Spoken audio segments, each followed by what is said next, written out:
Hi friends, welcome back to Sudha Patruni food and vlogs. అందరూ ఎలా ఉన్నారు? బాగున్నారా? మేము కూడా బాగున్నాం. సో ఫ్రెండ్స్, కొన్ని రోజులుగా అయితే నేను వీడియోస్ని అప్లోడ్ చేయలేకపోతున్నాను. దానికోసం సారీ. మేము హౌస్ షిఫ్టింగ్ అయ్యాం. సో దానివల్ల నేను వీడియోస్ని అయితే పెట్టలేకపోయాను. ఇప్పటి నుంచి అయితే రెగ్యులర్గా అయితే వీడియోస్ వస్తాయి. సో ఈరోజు మన స్పెషల్ రెసిపీ ఏంటో తెలుసా? Mexican rice. అవునండి, ఈ రెసిపీ చాలా ఈజీగా ఇంట్లో ఏ విధంగా ప్రిపేర్ చేసుకోవాలో నేను మీకు ఇప్పుడు చూపిస్తాను.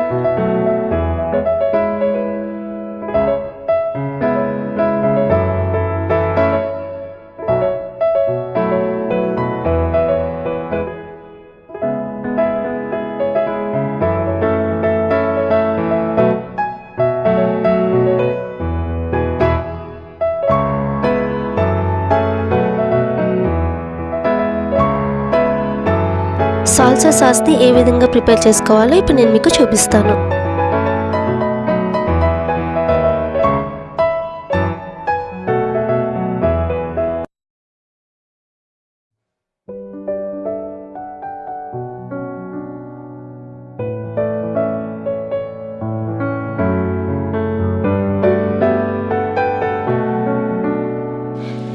సో ఇప్పుడు రైస్ని ఏ విధంగా ప్రిపేర్ చేసుకోవాలో నేను మీకు చూపిస్తాను.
సో ఫ్రెండ్స్, చూసారు కదా మెక్సికన్ రైస్ని ఇంట్లో ఈజీగా ఏ విధంగా ప్రిపేర్ చేసుకోవాలో. ఈ రెసిపీ కనుక మీకు నచ్చినట్టయితే లైక్ చేయండి, షేర్ చేయండి, సబ్స్క్రైబ్ చేసుకోవడం మర్చిపోవద్దు. అదేవిధంగా పక్కనే ఉన్న బెల్ ఐకాన్ని కూడా క్లిక్ చేయండి. ఇలాంటి మరిన్ని టేస్టీ రెసిపీస్తో మీ ముందుకు మళ్ళీ వచ్చేస్తాను ఫ్రెండ్స్. అంతవరకు బాయ్, టేక్ కేర్.